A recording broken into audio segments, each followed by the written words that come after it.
Hujambo mtazamaji popote pale ulipo, natumai kwamba siku yako imekuwa nzuri zaidi. Karibu katika taarifa za Kirk Machweo. Jina langu ni Vincent Kerosi. Moja kwa moja tuanze na taarifa kwamba taifa la Kenya limeungana na ulimwengu mzima kuadhimisha siku ya ukimwi na lengo la kutoa hamasisho kwa umma, vile vile kupambana na ugonjwa huo ambao ni tishio kubwa kwa afya ya umma. Waziri wa afya Susan Nakhumicha aliungana na washikadau wengine katika maadhimisho hayo yaliyofanyika katika kaunti ya Bungoma, na kama anavyotaarifu Aida Monzatsi ni kuwa visa vya virusi vya HIV vimeongezeka maradufu humu nchini, hafla kati ya matineja kuanzia miaka kati ya matineja kuanzia miaka 10 hadi 19. Takwimu virusi vya HIV zilizotolewa mwaka wa 2021 zinaashiria kuwa takriban watu milioni 1.4 wanaishi na maradhi ya ukimwi humu nchini. Mwaka huo wa 2021 ukiripoti visa vipya 1032,027. Kati ya visa hivyo 5294 vikiripotiwa kati ya matineja wa miaka 10 hadi 19.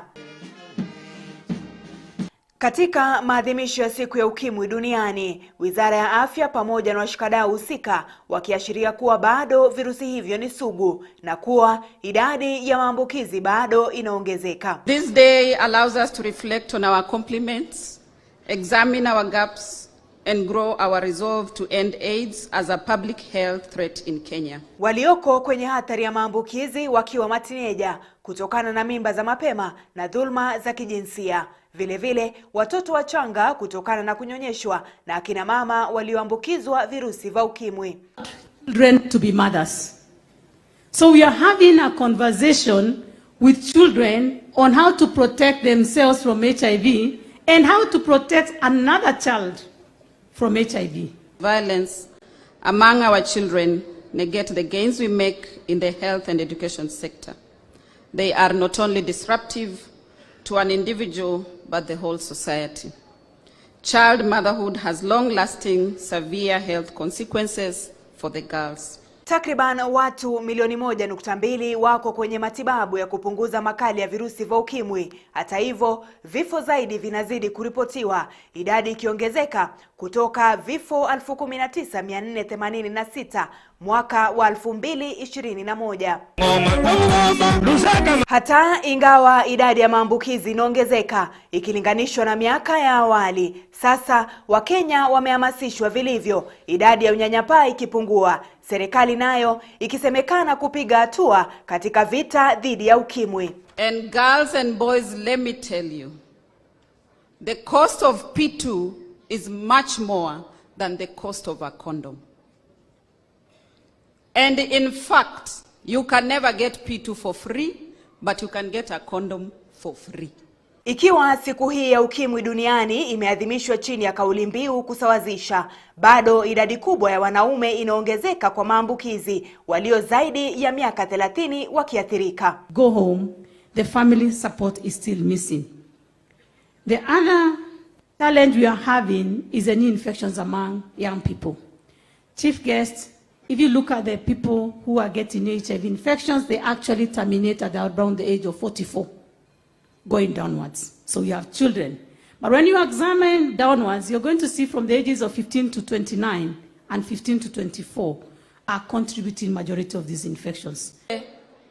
Kuwa tunajikinga na tunakinga wengine. Lakini mimi kama mama Mkristo, if you can abstain, the better for you. Maadhimisho ya siku hii yanajiri huku Wakenya wakitakiwa kufahamu hali zao za kiafya. Vile vile umma ukihamasishwa kutowatenga walio na virusi vya ukimwi ili kupunguza visa vya unyanyapaa.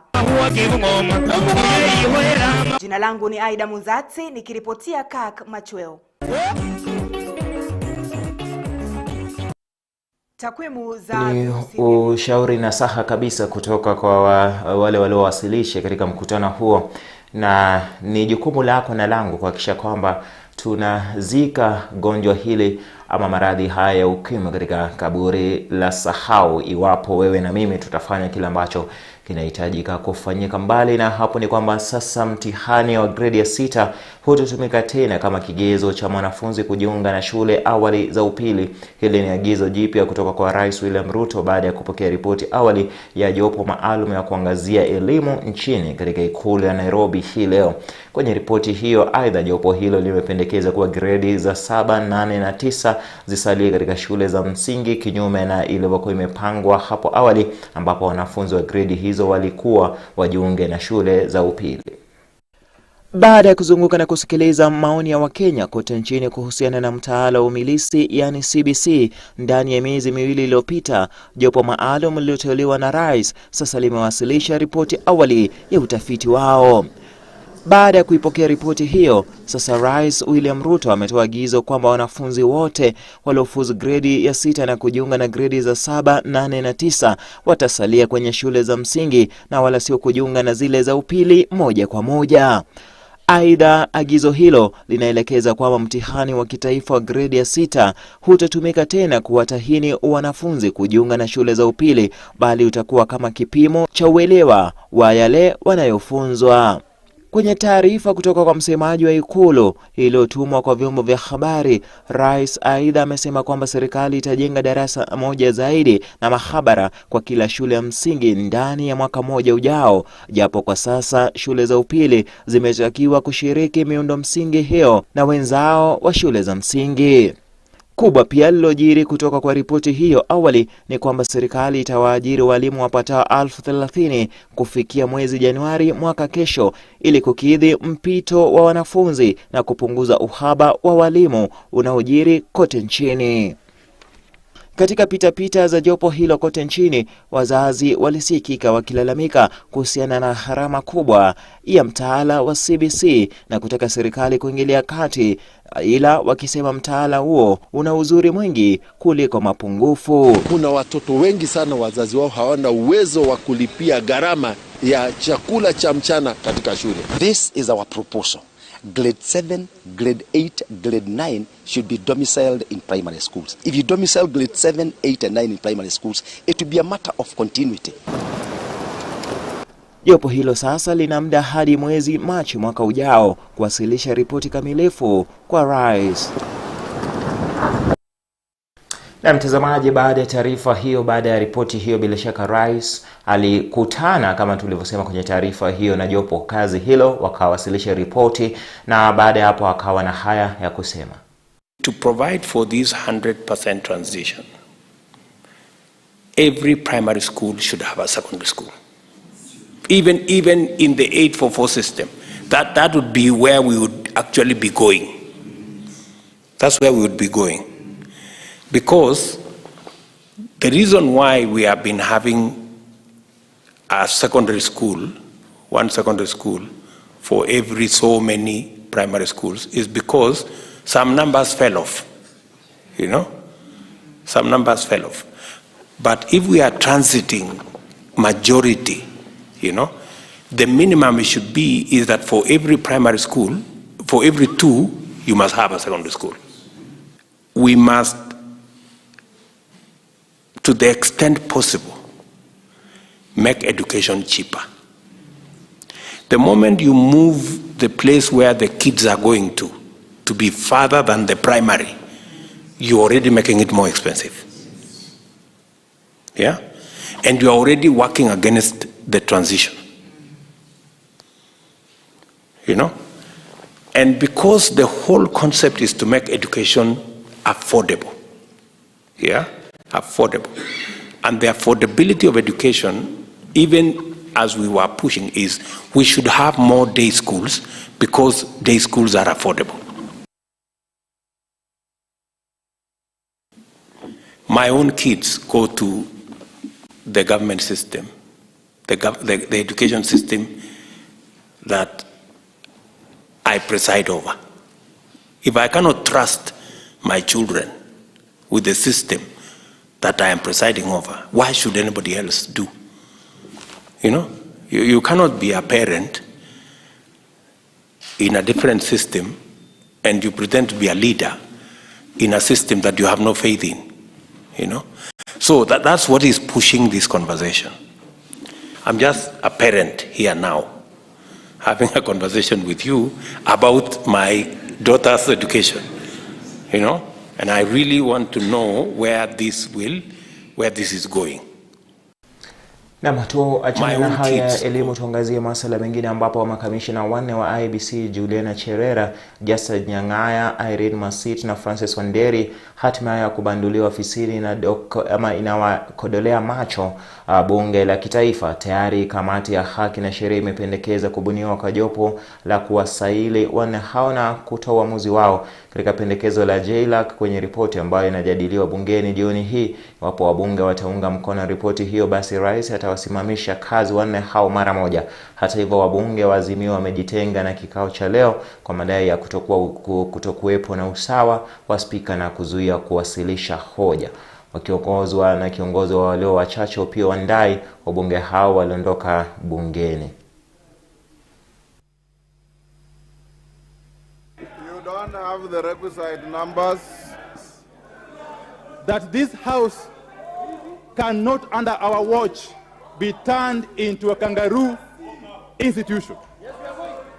And for that reason, Mr. Speaker, you cannot preside over a house like this, Mr. Speaker, with all tremendous respect. And therefore, I want to give you a chance to proceed with order. Order, Honorable Wandayi. Honorable Wandayi. Order. Honorable Wandayi, you are definitely prosecuting a matter that is not before the House. We have voted, and once you vote on a matter, it's spent. You cannot, under the guise of a standing order, launch a vicious and unjustified assault on the House, to which you are a member and a leader. Mr. Speaker, we should not be bullied here. Some of the people who want to bully me have found me here. Mr. Speaker, having said that, nobody will bully you. What is out of order? Mr. Speaker, what is the out of order is that, Mr. Speaker, look at that, Mr. Speaker. Is this the kind of a house you want to operate in? Mr. Speaker. Order, honorable members, Junet will be heard. Yes, what is out of order, Honorable Junet? Mr. Speaker, I want to seek your indulgence, Mr. Speaker. Even though we have voted on the matter, as you say, which is very correct, but Mr. Speaker, we shall be allowed to ventilate as a debating chamber whatever we want to say, Mr. Speaker. We feel gagged, we feel intimidated, and we feel molested, Mr. Speaker, dear. For that reason, can we go? Order, Honorable Junet. Na nafahamisha kwamba bado kikao hicho kinaendelea bungeni, wabunge wakizidi kuijadili ripoti hiyo, na tutakuwa tunakupasha tu hali itakavyokuwa katika taarifa zetu za hapo kesho ndani ya KAK adhuhuri. Hayo yakijiri ni kwamba bunge la kitaifa limeidhinisha majina ya walioteuliwa na kupigwa msasa kwa makatibu wakuu kwenye wizara za serikali. Jioni ya leo, Spika Moses Wetangula amelazimika kuendelea na mswada wa kuidhinisha bila upinzani kufuatia kuondoka kwa wabunge wa muungano wa Azimio la Umoja. Majina yaliyowasilishwa ni 51 kwa makatibu waliopigwa msasa Jumatano. Wabunge wa Kenya kwanza wameidhinisha majina ya wote walioteuliwa. I beg to move that this House adopt the report of the Departmental Committee on Administration and Internal Affairs on the approval hearings of nominees for appointment to the position of Principal Secretaries under Article 155B 3B of the Constitution, laid on the table of the House on Thursday 1st. So I ask this House to approve the appointment of the following persons as the Principal Secretaries, Mr. Speaker. 1, Mr. Julius Korir, for State Department for Cabinet Affairs. 2, Dr. Raymond Omolo, State Department for Interior and National Administration. The committee was meant to look at suitability and competence. I think as a committee we were satisfied and we beg the House to approve. I second. Honorable members, I propose the question that taking into consideration the findings of the Departmental Committee on Administration and Internal Affairs in its order, honorable members. Order. In its report on the vetting of nominees for appointment as principal secretaries, laid on the table of the House on Thursday, December 1, 2022, and pursuant to the provisions of Article 155, 3B of the Constitution, this House approves the appointment of the following persons as principal secretaries. Mahakama ya juu imesitisha utekelezaji wa agizo la gavana wa Nairobi Johnson Sakaja la kumtaka magari ya abiria ya masafa marefu kuanza kupakia na kudondoshea abiria kwenye kituo cha Green Park. Mahakama hiyo imetoa amri kuwa hali salia ilivyo hadi angalau tarehe 13 mwezi Disemba. Hii ni baada ya kampuni zipatazo 10 kuelekea mahakamani kupinga agizo hilo zikilalamikia ubaguzi. Baadhi ya kampuni zilizoelekea mahakamani ni pamoja na North Rift Luxury, Shuttle, Blue Line, Transline, Madaraka Prestige, Transliner Galaxy, Team SWAT miongoni mwa kampuni nyingine. Hakuna full start. Kamba mbaya magari zitakuwa huko. Na hapo ndo tutatumia for those vehicles. So we are agreeing on the specific ones. Now there will be no unfair treatment. Kama magari ya Bomet ziko hapo, hakuna sako zingine za Bomet zitakuwa hapo na nyingine kwa ndani ya town. Kama tumesema tayari jumla ya shilingi milioni 408 zimekwisha kopwa kutoka kwa hazina ya Hasla chini ya muda wa saa 24 zilizopita tangu kuzinduliwa kwake hiyo jana. Kulingana na takwimu kutoka kwa waziri wa vyama vya ushirika na biashara ndogo ndogo Simon Chelugui, Wakenya milioni 1.14 hivi wamekwisha jiandikisha kwa mkopo huo unaowalenga wafanyabiashara wa ngazi ya chini. Mkopo huo unaopeanwa kwa njia ya simu ni kati ya shilingi 500 hadi 50,000 na riba yake ni 8% baada ya majuma mawili ya kukopa.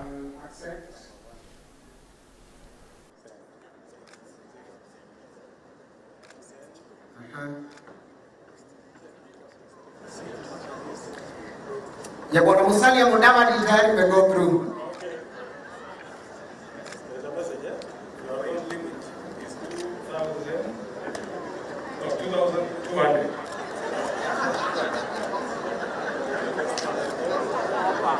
So your excellency, basically najua hapa ndio wanakuambia unaweza. Kwingineko ni kwamba halmashauri ya utunzaji mazingira NEMA imeonya wanaoendelea na utumizi wa mifuko ya plastiki katika kaunti ya Garissa inayochangia katika kudorora kwa mazingira. NEMA sasa inasema kuwa itawachukulia hatua kali watakaopatikana. Akizungumza mkurugenzi wa NEMA kaunti ya Garissa Isaac Mitei kadhalika amesema kuwa wale wanaohitilafiana na mifumo ya maji taka watachukuliwa hatua kali. Alikuwa akizungumza baada ya kuongoza zoezi la upanzi wa miti kaunti hiyo. Hali kadhalika kamanda wa huduma za misitu Nasibu Mamusi ameonya dhidi ya uchomaji mkaa.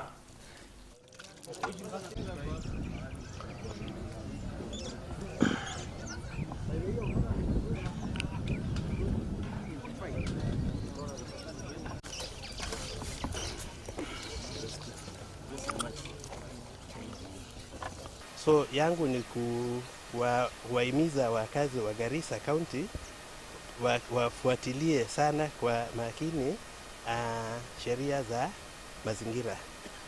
Na ningetaka sana kuwahimiza kuwa waache kutumia mifuko ya plastiki kama bado ziko. Tunawapea onyo wale ambao bado wako na mifuko ya plastiki.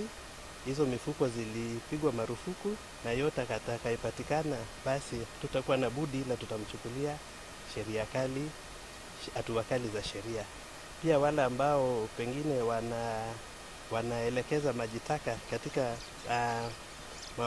mifereji za barabara ama storm water drainage, pia tunawatahadharisha na tunawaambia wakome, na wasipokoma pia hatutakuwa na budi ila tutaweza kuwachukulia hatua. Tunafanya patrols. Niko na kikosi hapa ambao wamehitimu na hiyo kazi ya control mambo ya uchomaji wa makaa, wanaijua vizuri sana. Kwa hiyo tuko na program ya kufanya patrols. Tunashika watu na kuwashtaki, na pia sio kushika na kushtaki peke yake, huwa tunafanya baraza, tunafanya uhamasisho. Kwa pia kushika mtu na kumshtaki si dawa. Unakaa naye, unaongea naye, unamueleza, anakuelezea shida zake. Kama ni mambo ya uchumi, tunampea njia badala za kutafuta hela. Ughaibuni ni kwamba rais wa Afrika Kusini Cyril Ramaphosa yupo kwenye hatari ya kung'olewa madarakani kwa kura ya kutokuwa na imani naye kufuatia kutajwa katika ufisadi.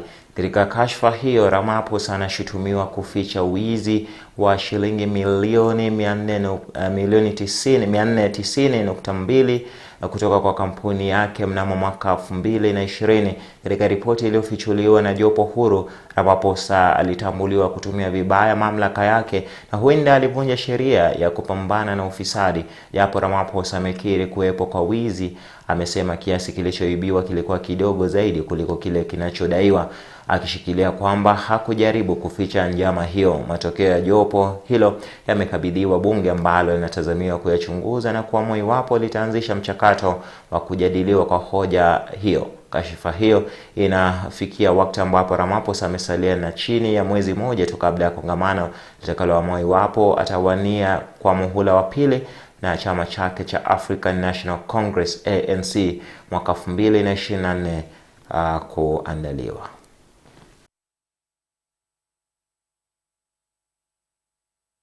6th of December for consideration of the report by the National Assembly.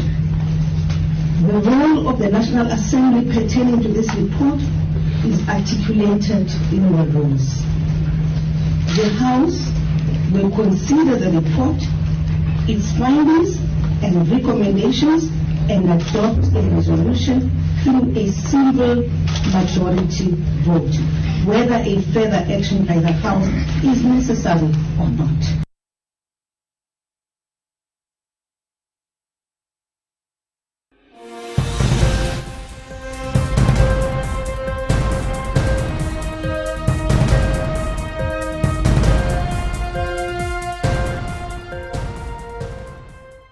Hebu sasa tuangazie yaliyoko viwanjani, ambapo timu ya Mexico imeaga mashindano yanayoendelea kombe la dunia baada ya kushinda kujikatia nafasi ya kushiriki awamu ya timu 16 bora. Mexico ilitoa ushindi wa mabao 2-1 dhidi ya Saudi Arabia na kuacha alama sawa na Poland, ila kwa uchache wa mabao. Licha kupoteza mabao 2-0 dhidi ya Argentina, Poland imejiunga na Argentina kama timu mbili bora katika kundi cha na kufuzu katika awamu ya 16 bora. Kwenye kundi D, Tunisia ilishindwa kufuzu 16 bora licha kuwapiku Ufaransa bao 1-0. Ushindi wa Australia dhidi ya Denmark ukiwahakikishia nafasi ya kufuzu baada ya Ufaransa kuongoza kundi hilo. Hii leo, haswa katika mechi zinazoendelea sasa hivi, ni kwamba Croatia inachuana dhidi ya Ubelgiji, mambo yakiwa 0-0 wakati wa mapumziko sasa hivi, huku wawakilishi wengine wa Afrika, Morocco, wakiwaongoza timu ya Canada mabao 2-1, mabao ambayo yametiwa kimiani na Hakim Ziyech kunako dakika ya 4 na Hussein Nesri dakika 23 mtazamaji, huku bao la Canada likipatikana baada ya mchezaji Naif Agued wa Morocco kujifunga. Iwapo Morocco watashinda mechi hii, basi wataongoza kundi hilo kwa mara ya kwanza mtazamaji. Wataongoza kundi hilo na itakuwa ni historia kubwa zaidi imeandikishwa na timu za Afrika. Kwa hivyo mtazamaji, katika mechi za kundi F, Morocco mabao 2, Canada 1 dakika 50 haswa, Croatia na Ubelgiji 0-0 alikadhalika dakika ya 50. Baadaye usiku Costa Rica watakipiga dhidi ya Ujerumani, huko Japan wakabako wana Hispania.